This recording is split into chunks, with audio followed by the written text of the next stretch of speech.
This is the story of a man, a Turkish Muslim, a scholar, a preacher, and the global movement of social activists he inspires.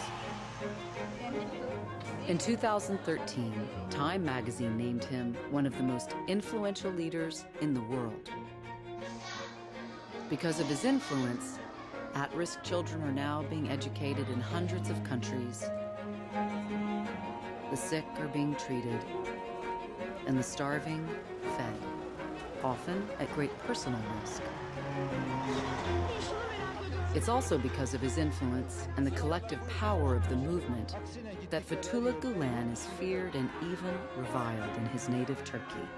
And as a Muslim leader of a powerful global movement, he is scrutinized in the United States, where he lives in self-imposed exile.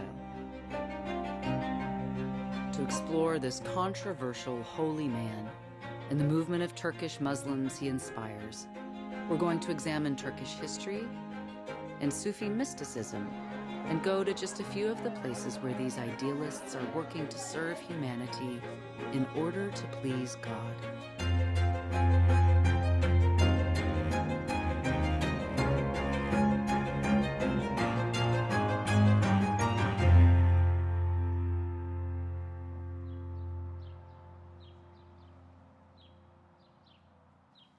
The movement began in the 1960s on Turkey's west coast.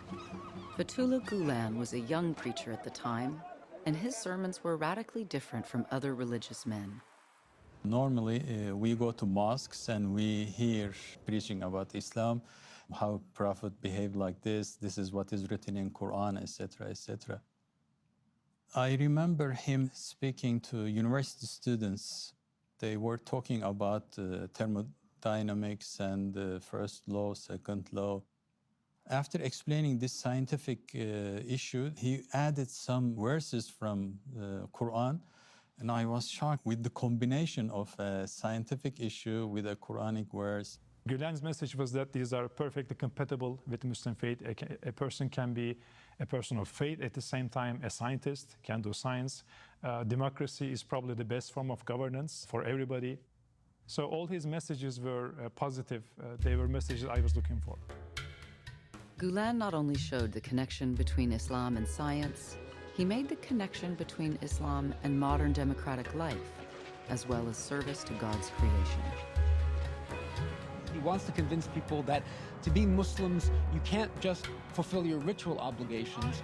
The service of God that you focus on in your ritual obligations has to shape your life and inform your life in terms of service to all humanity.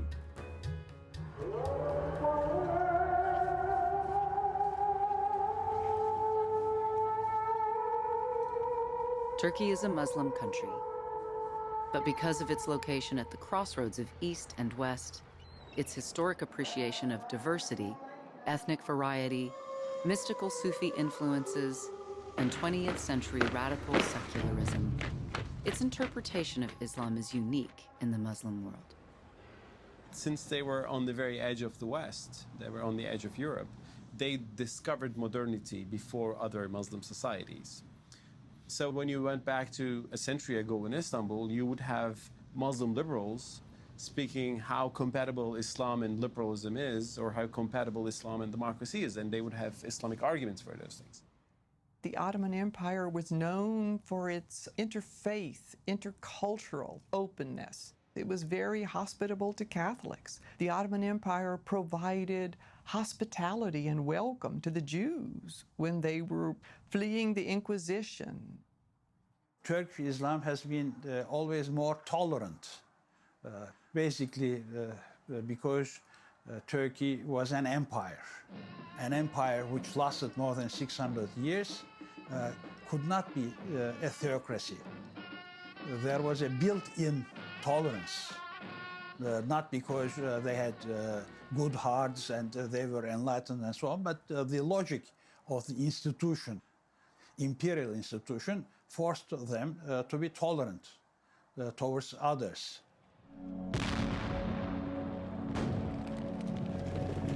But after the Ottoman Empire's defeat in World War I and its subsequent collapse, ideas about progressive or democratic Islam were abandoned in favor of a fiercely enforced secularism. Mustafa Kemal Atatürk, war hero and first president of Turkey, is the only man in the world who can be credited with almost single-handedly creating a republic out of an empire. And he did it by creating an ideology that was antithetical to the Ottoman Islamic mindset. Looking to the West as a model, Atatürk believed that modernizing Turkey could only be accomplished by abandoning traditional Islamic culture. To enforce Turkey's emancipation from religion, he implemented strict laws and policies that effectively removed it from public life and politics. A secular state means separation, which means freedom to believe or not to believe. And in fact, secularism in Turkey in the old days was a very negative about religion and in fact anti-Islam. They believe that if a person is faithful, they cannot think rationally. Therefore, they are not fit to govern themselves. Therefore, until people are ready, they believed, they should be governed with an authoritarian system.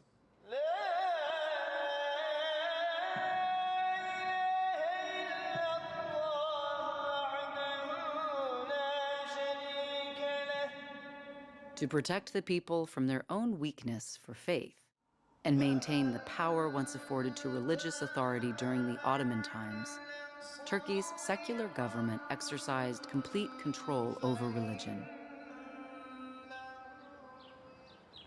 In 1966, Fethullah Gülen was a young preacher appointed to a state-monitored Quranic school, where his popularity grew in direct proportion to his pious pragmatism.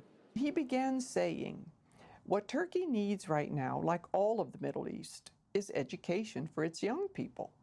We need to teach people, not in madrasas, not in mosques, but we need to teach them math and science and notions of democracy.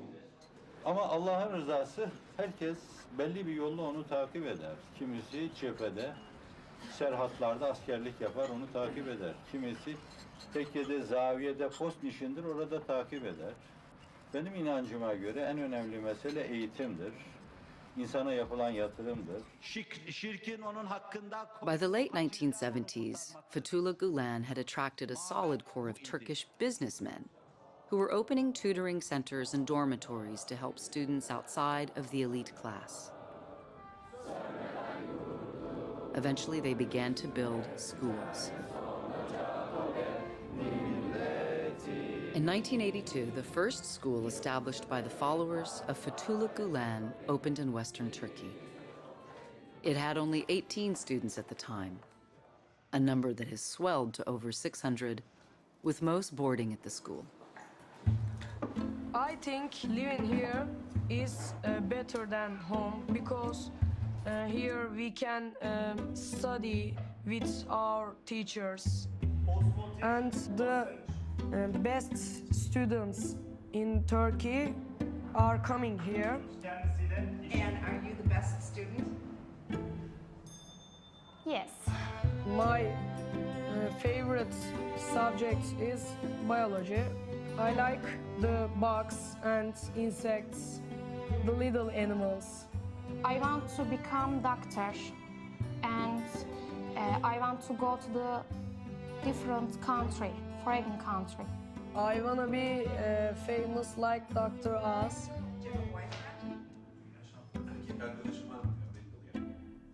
No, never. Do you have a girlfriend? That's all. Gülen is not a liberal emancipator of any kind. He's a very religious person.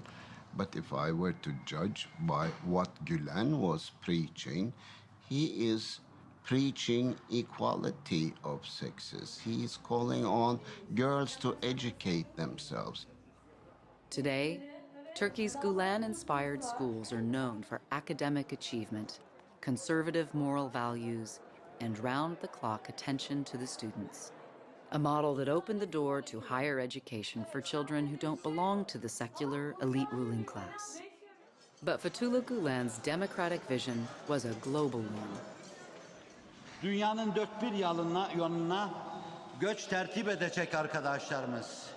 Müminin niyeti amelinden hayırlıdır esasına dayanarak halis niyetle dört bir yana şeddi rihal etsin gitsinler.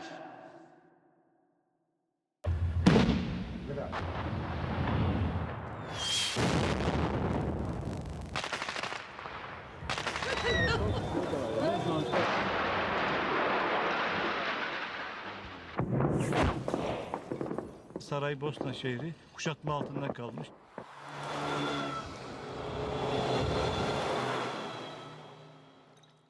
Tabii Saraybosna'ya giriş farklı tünelden.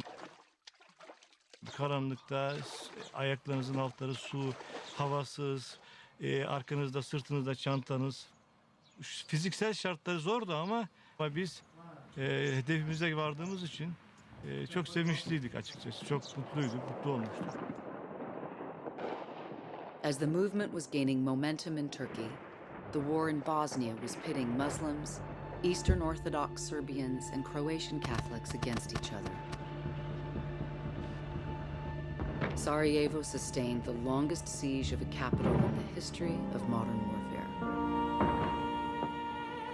Nearly 12,000 civilians were killed and 56,000 more wounded.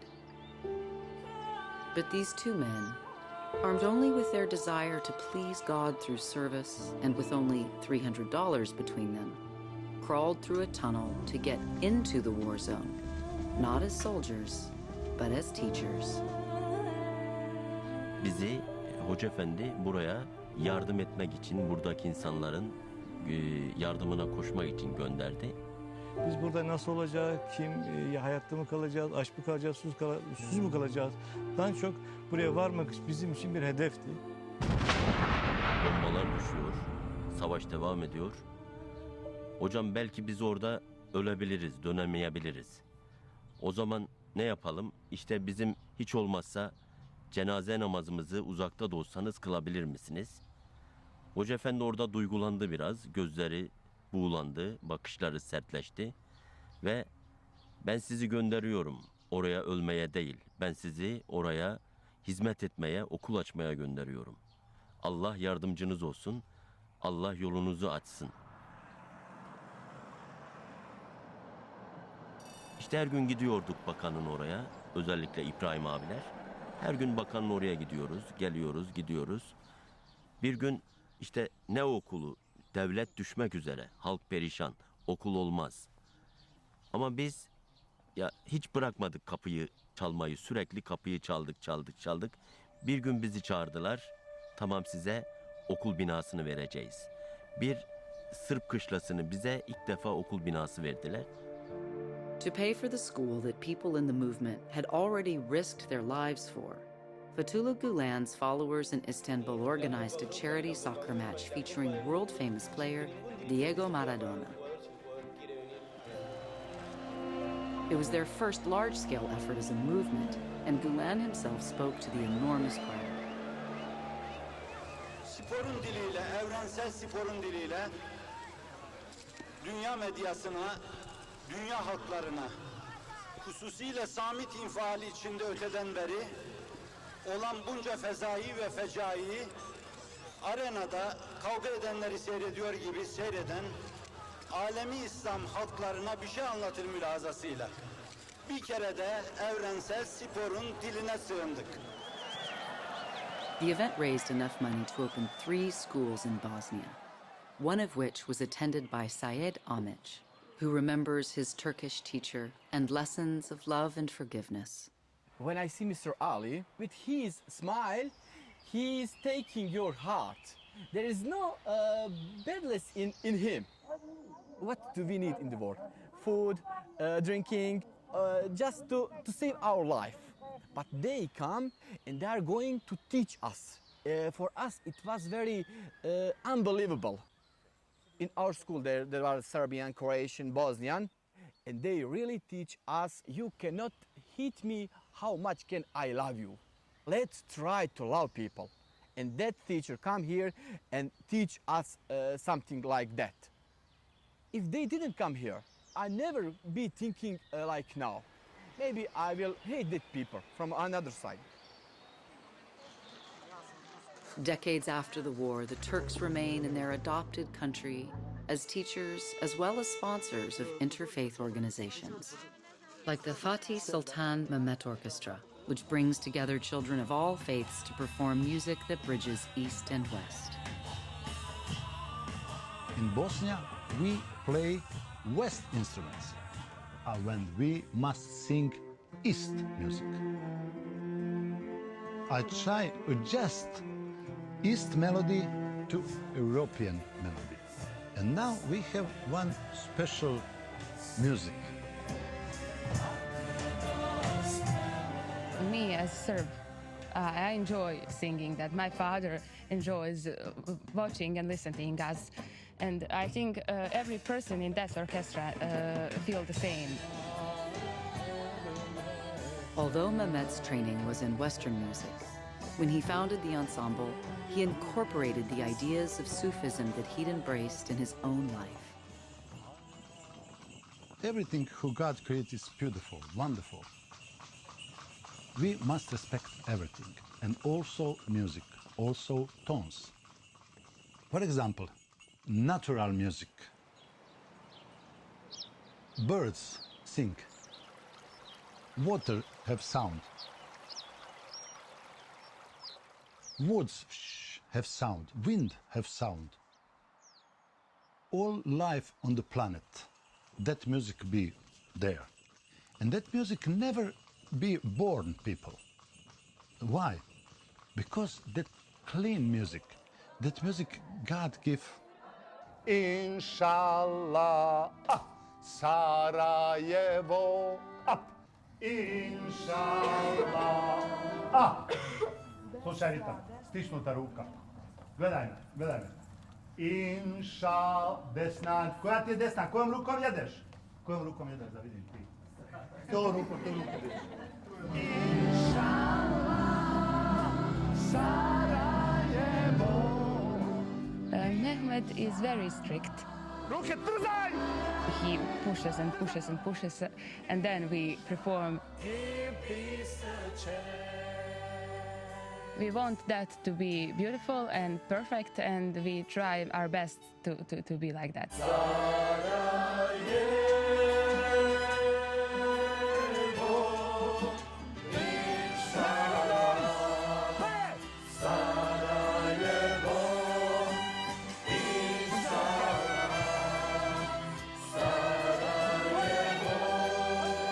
We live together, and we sing together.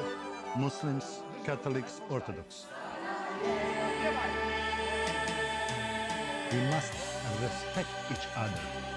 We must respect culture each other. We must respect religion each other, because we have only one God, and He's created us. There is a level of cynicism that I think those of us in the West, many of us, have to confront when we encounter a movement of people like the Gülen movement, because they are very committed to what they do and they live deeply from their values. I have asked them, hundreds of them, what draws you to this movement? How did you get involved in this movement? And for many of them, they wanted their children to go to the best schools, and the best schools that were academically going to be the ones that prepared their children were the schools started by Gülen people. But what kept them in the movement was this vision of living their own lives in such a way that there's meaning and value and happiness from that, but also making a difference in the world, making the world a safe place for everyone, including their own children. And I felt really confronted on a personal level, not just as a professional, but personally I felt confronted by it, because I realized that I myself had become cynical and didn't really believe that people could operate and live in the world from those types of clean motives. The movement is known as the Hizmet movement, after the Turkish word for service, and also the Gülen movement, after its inspiration Fethullah Gülen. He is a person who helps me put my life on a solid foundation in terms of making meaning in my life, in terms of having this serenity of my heart as to why I live, what my life serves.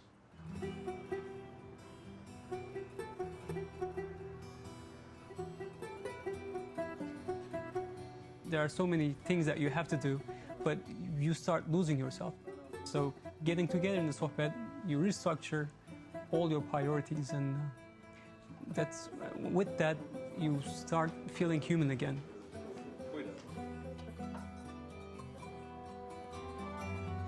Gülen's followers meet weekly in small groups called sohbets, where they recommit to their values, share ideas, and work on charitable projects.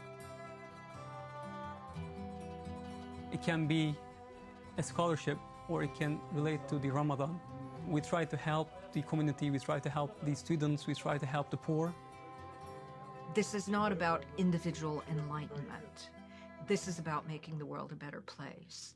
But while I'm making the world a better place, at the same time, this altruism is also transformative. Actually, his most important message is, of course, that work hard, make money, use that money to invest in things that will help the people improve their lives, and that's education, that's hospitals, health services, that's also solidarity associations and foundations that will cater to the needs of the poor.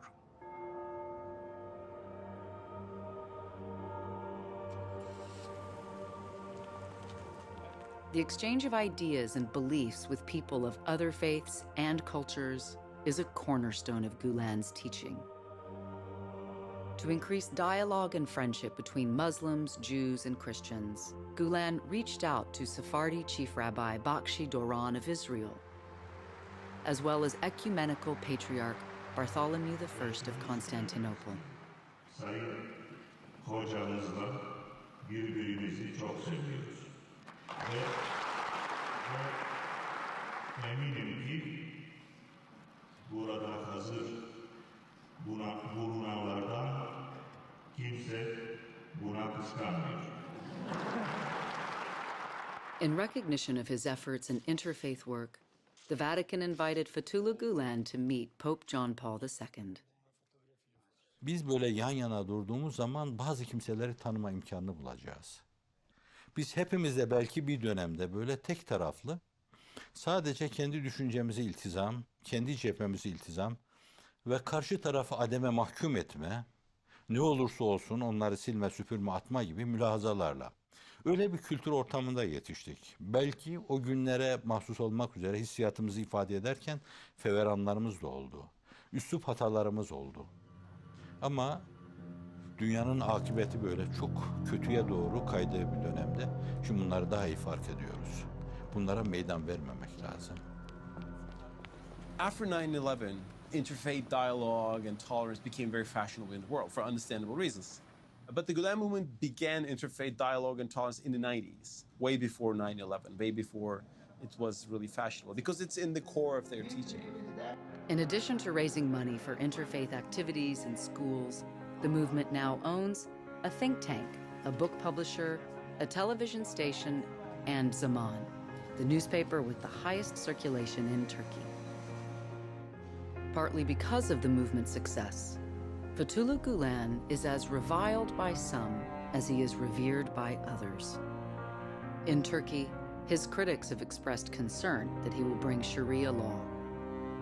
He has also been accused of conspiring with everyone from the CIA to Zionists and Catholics. There are so many people following the footsteps in moral sense of Fethullah Gülen, but they also have a political power, and they also have the power to build up networks. Now, what about if these people go into the bureaucracy and have a kind of their own hierarchy within the bureaucracy? So, some people would say, this is a state within a state, maybe. Some people of Turkish society, they are afraid from that.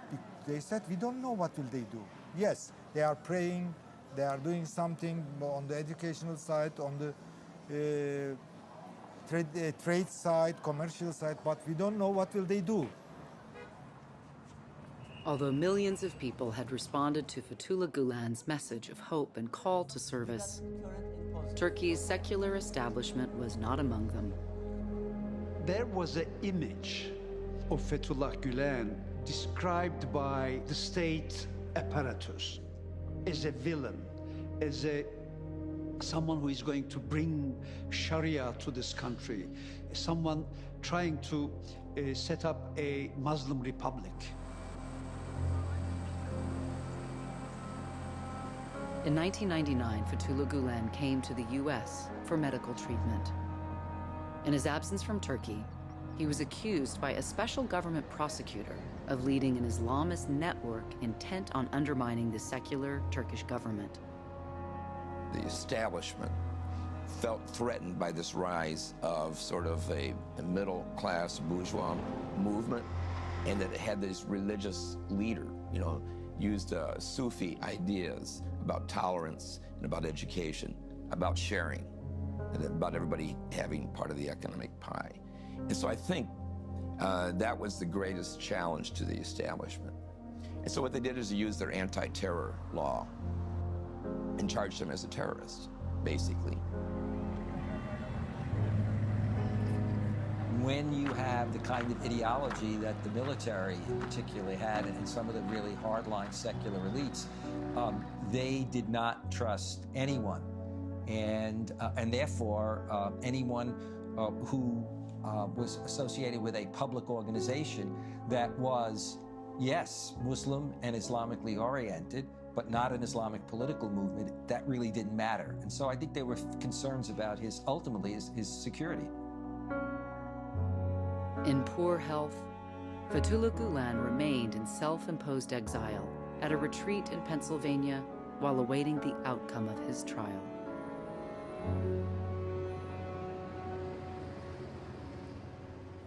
The movement was already in the United States, establishing interfaith dialogue and cultural institutions. Eventually, a group of Turkish educators influenced by Gülen's ideas began opening charter schools. All of our schools are located in urban environments. So we serve predominantly minority students and predominantly students who are coming from economically disadvantaged families. So when you work with this student population, motivation is very important. I'm the college counselor, and also I'm teaching the advanced math classes. 6 times 45. We know if you have the better score on ACT, you can get the scholarship. I am willing to help them during the summertime. At least 2 or 3 days I will be in my office. I will provide the practice tests. I had the lowest self-esteem before coming over to Horizon. It's so hard for me to learn something and to memorize it. Other schools will be like, oh, well, if you fail this class, you fail it. These teachers actually search for us and say, I want you to pass this class. And they spend as much time as you need them to explaining what you don't get, and they don't complain. And there's definitely days when I go home and I'm exhausted. I'm like, oh my gosh, why am I doing this? But then there's also times when you see the relationships you've built with kids and you see the relationships that you've built with your school and your community, where it's all worth it. People don't go into these schools to make money, right? They go in because they're dedicated. The reason I have great respect for the schools is because they really go into poor areas and work with kids that if they were in the public school system, wouldn't be getting anywhere. Charter schools, like all public schools, are prohibited from teaching religion. However, these charter schools attract scrutiny because of their perceived association with an influential Muslim leader. The only connection to Fethullah Gülen is some of the Turkish American educators who founded these schools, who are involved in these schools. At a personal level, they were inspired by Fethullah Gülen and his ideas about, serving communities, serving people, regardless of their backgrounds. Do we agree or disagree with 3? Although most of the teachers in the U.S. charter schools are American, critics point out that taxpayers are paying for the visas of international teachers and have expressed fears of insidious exposure to Islam. I think that people in the movement are concerned because they realize that even though the movement is not somehow a, quote, Islamic political movement, that's the way in which people in Turkey have tried to cast them, that is the hardline secularist, and it gets picked up in this country among those who are just simply, we have a strong minority of people who are anti-Islam and anti-Muslim. And so for them, if you say this is a Muslim movement, immediately there will be all of these suspicions about, well, what are they doing? They've also come at a time when the United States and the Western culture is in a convulsion about Islam. And there are people, huge chunks of people, who've already made up their mind that Islam is a deadly religion and that people in it are deadly, are up to trickery, and cannot be trusted. And there are certain members in that viewpoint who will never be converted to another viewpoint, no matter what anybody does. Allahu Akbar, Allahu Akbar, Allahu Akbar. Hayya ala salah,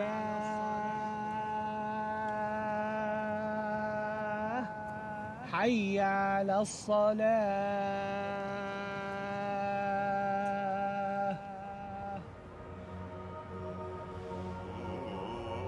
There it says that a mosque that is built on God consciousness.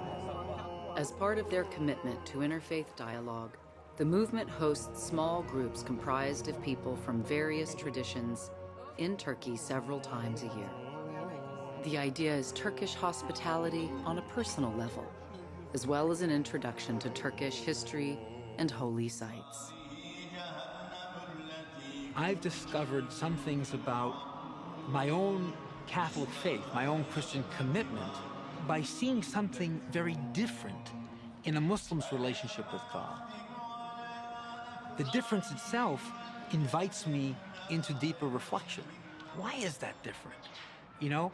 And do I envy something about that difference? I can pick up a book and read about anybody's faith or anybody's culture, right?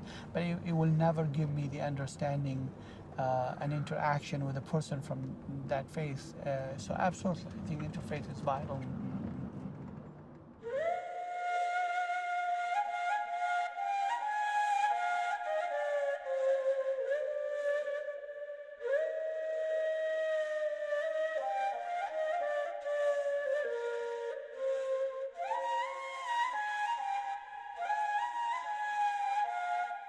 In Konya, Scott Alexander and Safa Zarzur visit the tomb shrine of Jalal ad-Din Rumi, the 13th century poet, theologian, and Sufi mystic, important to the movement for his emphasis on tolerance, reason, charity, and love.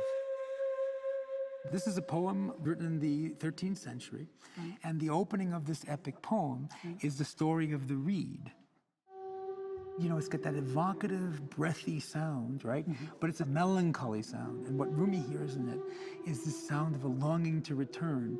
The reed gets cut from the reed bed, okay? And in order to make the flute. And the song of the reed is the longing of the reed to return to the reed bed. Oh, wow. And that's the symbol of the human soul that longs to return to God.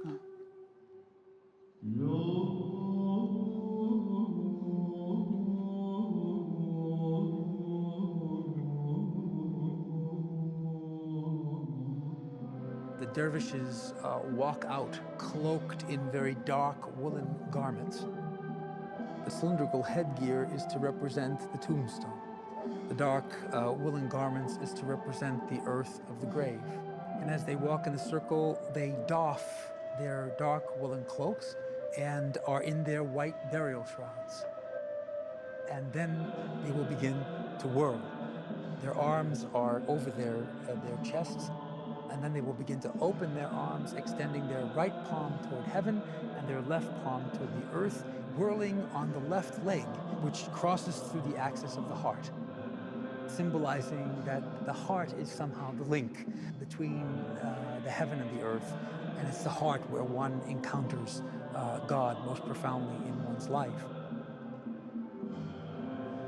And They begin to lose consciousness of the workaday world and enter into the state of losing oneself in the awesome presence of God.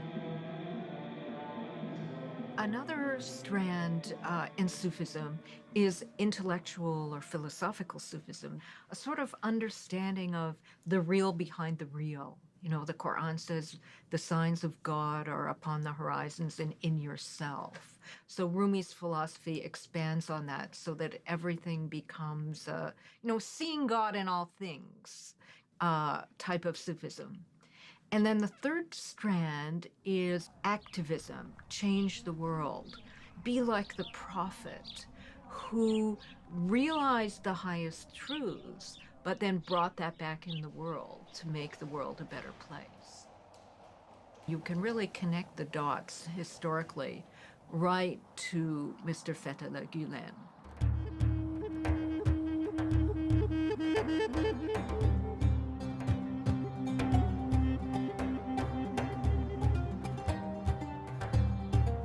I was always asking my teacher, Ms. Aisha, teacher, why you came here? Why you came to this country? And she was saying, to help you, to educate you. Nergis Khalid is a member of the sizable Kurdish population in northern Iraq. She was a student at one of the Gulen schools when the building was bombed during the war. The plane came and the windows of the school break down, and it was, we said that this is the last, this is the end of the world. But the teachers here, none of them, even they didn't go to Turkey. They were here. They were calling their families, we are with them, don't be sad, we are fine, nothing is happening. It was, I cannot express it, how was it? As I said, I cannot not stop myself when I'm thinking about it. Always, I start to cry. Good morning, ladies. Good morning, teacher. Like many students of Gulen-inspired teachers, Nergis has returned to her former school as a teacher. Come to the next page. Come to the next page. Rahel, can you read it for me? Lots of times I'm thinking about the people around me, especially my students. They are really taking me as an example, as a model. Mother, when you do something, if it's correct or if it's wrong, they are imitating. Any action, any word that you are saying, anything that you are doing, you have to be careful about it. You have to be a human that God wants. Oh my God! Sister Martha Ann Kirk, a Catholic nun from San Antonio, Texas, has made several trips to Iraq to document the work of the movement. We stayed in the dorm together. In the mornings, when she wakes up, she looks to the sky. Oh, thanks God for a new day. This is something that I learned from her, to be thankful for a new day. Now I want you to tell me about what you want to be when you're an adult. I want to be an engineer. Engineer. Okay, engineer. Engineer or designer? Doctor. A doctor. How about you? Teacher. A teacher? Are you going to teach English like she does? Good. Yesterday, my mom, she was telling my father, you love Nergis more than the others. You love Nergis most. And my father always, because she is different. When I hear this answer, inside myself, I answer him, Father, it's not from me. It's from the school. I learned all these things from the school. Teachers. The former Secretary General of the United Nations, Kofi Annan, said, nothing is more important for the development of a country than the education of girls. When I was 15 years old, I decided to be an engineer. I like that because I said that for my city, engineer will be very nice because there are a lot of projects. Connie Hassan is one of the first graduates of the movement's high school for girls in Suleimania, Iraq. The most important project for me was the water project. Nearly a half of Suleimania needed that water project. Now they get water from that. We poured concrete from 6 o'clock because about 10 at night we were in here Pouring concrete. with the man and yeah. How much does something like this cost? This project costs $30 million. You know that here they say that engineering is not for girls. What does your mother think of your choices? My mother, she don't agree with me, but I am very happy now. I like to do that. At first, the man didn't believe us here. But now, when I showed my ability and I worked, I insisted in that. I said I can do it. And when I show my ability, now they can take me to that project and I now continue in that.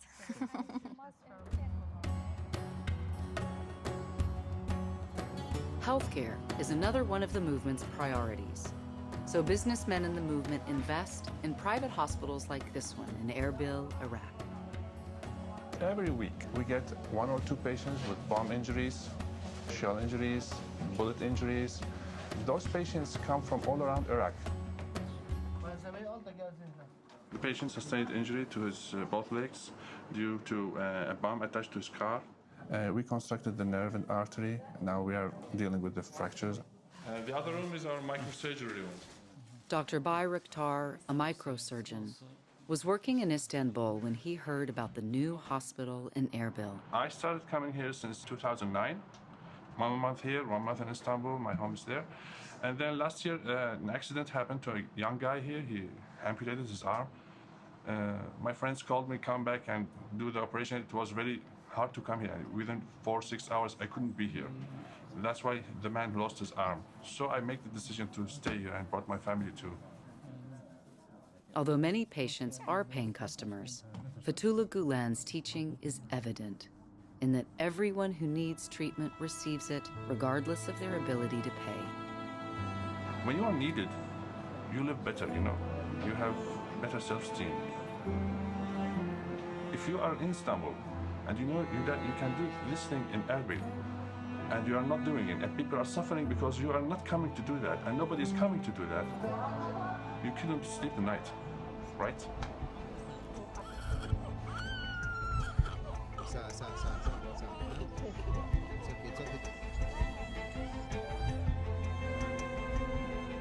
Orada günde binlerce çocuğun ölümü beni çok etkiledi ve ben kesinlikle gitmem gerektiğini düşündüm.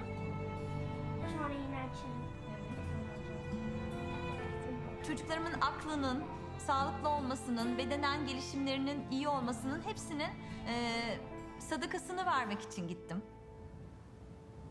After seeing news reports about the tens of thousands of Somalis dying of starvation and diseases caused by malnutrition, Drs. Amina Al-Yaprak and Jalal Kadeh decided to go where they were most needed, to one of the most dangerous spots on Earth. There is no water, there is no food, there is no medicine, there is nothing, only kimse yok mu in Somalia. Disaster relief is a major initiative of the movement. Their organization, Kimse Yok Mu, Turkish meaning, is anybody out there, goes all over the world to aid people suffering from catastrophe, often at great personal risk to the volunteer workers. Somali'ye geldiğimizde yağmurla karşılaştık. Yağmur güzeldi ama bizim için olumsuzdu çünkü karton kutular içerisinde yaklaşık 21 kutu ilaç vardı. Onların ıslanması falan endişelendirdi bizi. I bring a good ultrasound machine, which is helping to me for diagnosis, for examination the patients. In Mogadishu, the heavily guarded headquarters of Kimse Yok Mu also serves as the living quarters for the volunteer workers.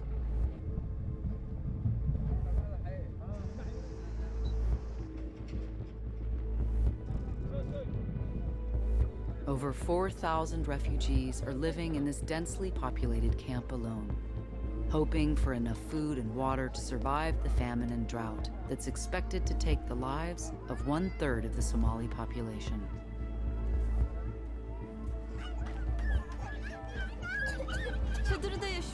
yaşıyorlar diyoruz Türkiye'deki insanlara ama çadır burada gördüğünde inanamıyorsun yani. Çadır dediğimiz sadece ağaçlarla örülmüş bir iskelet, üzerine sadece kumaş örtülmüş. Yağmur yağdığında bu insanlar ne yapabilirler hiç düşünemiyorum bile.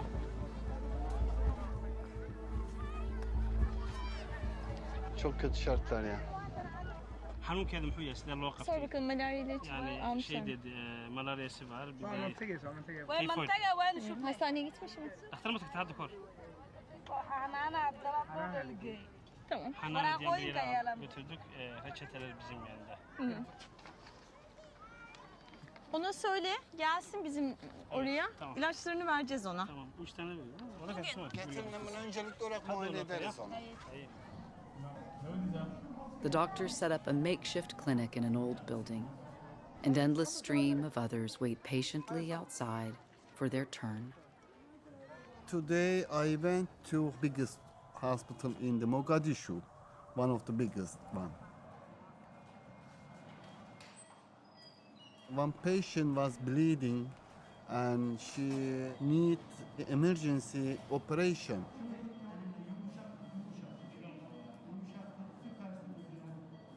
There was a big surprise for me because there is no instrument and there was 3 assistants who is trained in Turkey just 3 months.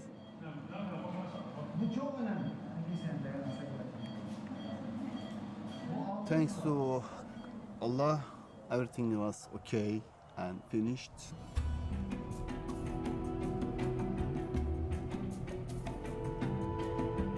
Once a month, the Kimse Yokmu volunteer doctors go to the prison to check the health of the 1,400 incarcerated men and women.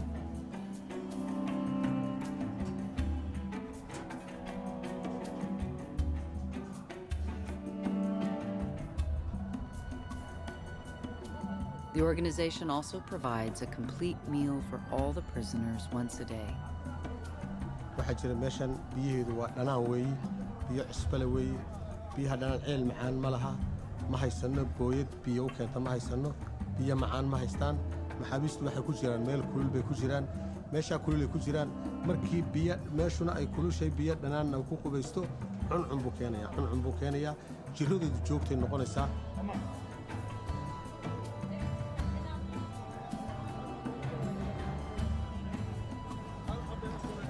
Mütelif sabun alacaktı almadı bak. Öbür değil. Gardiyanlar onlara sabun verir. Zor yani, el koyarlar.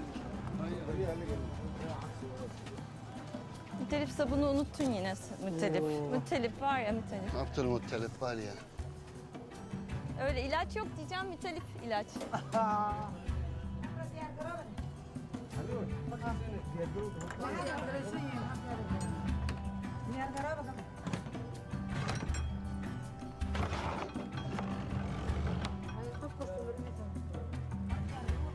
Kısa bir süre önce oraya yatakları kimse yok mu getirmiş yoksa direkt yerde yatıyorlarmış. Onlara gelirken elbise getirdik. Kokulu temiz mendiller, temizlik için kullanılacak mendiller getirdik. Hizmet birçok ülkeye gitmiş. Neyle? Öğretmenlerle okulla gitmiş. İlk olarak biz girdik Somali'ye. Yani yardım için hizmet olarak ilk biz geldik doktorlar. Bununla gurur duyuyorum.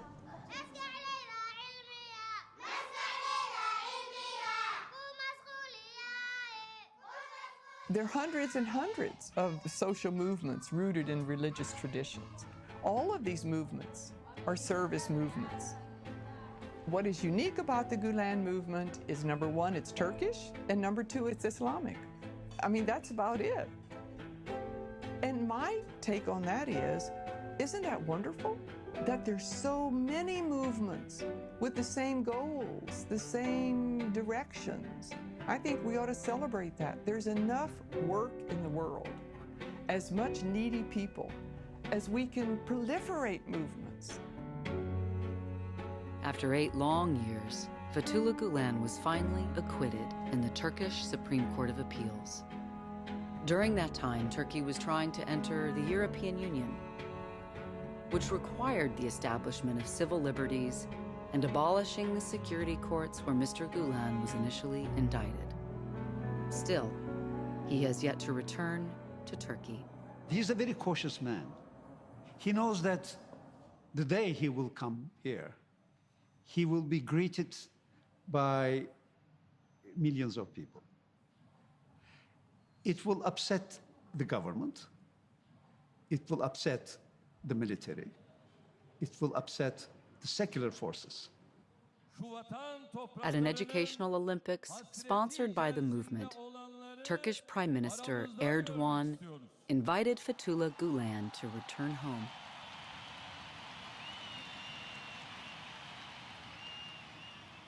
But despite a longing that's evident, Gülene regretfully declined the invitation. Türkiye'de yeni problemlerin olmaması, bir kısım huzursuzlukların çıkmaması, bir kısım kazanımların hafizanallah kaybedilmemesi için %1 ihtimalle oraya gitmeniz bu hususlara zarar verecekse işte ben o endişeyle şahsım adına değil de o endişeyle gitmek istemem.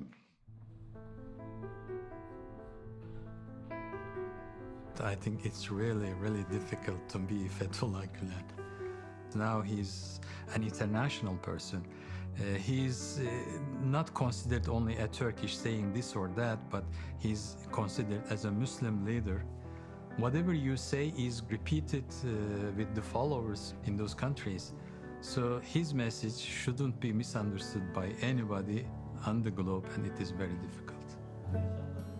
You have somebody who's come here and basically has been invisible. He does not choose to be on TV.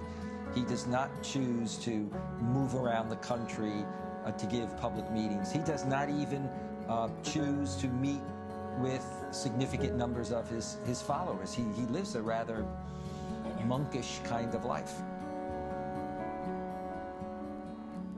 İnsanların böyle insan öldürmeye, cinayetlere, zulümlere, haksızlıklara, şiddetlere, hiddetlere kilitlendiği bir dönemde bu şiddet, bu hiddet ne ölçüde kırılabilirse ben onu şahsen insanlık adına çok önemli bir şey sayıyorum. Evet, insanların insanca yaşamalarını, insan ufka yükselmelerini, birbirleriyle sarmaş dolaş olmalarını, Hz. Mevlana'nın oluşturmaya çalıştığı o ufkun oluşmasını, o atmosferin oluşmasını, kinlerin, nefretlerin gömülmesi, üzerine kayaların yerleştirilmesi, bir daha hortlamasına meydan verilmemesi, bunu istiyorum ben. Siz de onu isteyin.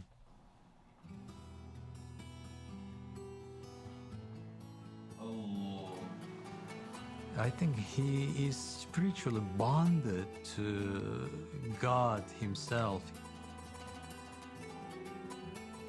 You think you are praying to the same God at the same time. What I need to say while with him is, oh my God, please give what Fethullahe Gülene is asking for you. Instead of saying something from me, I feel like I should just say Amin to what he is asking for.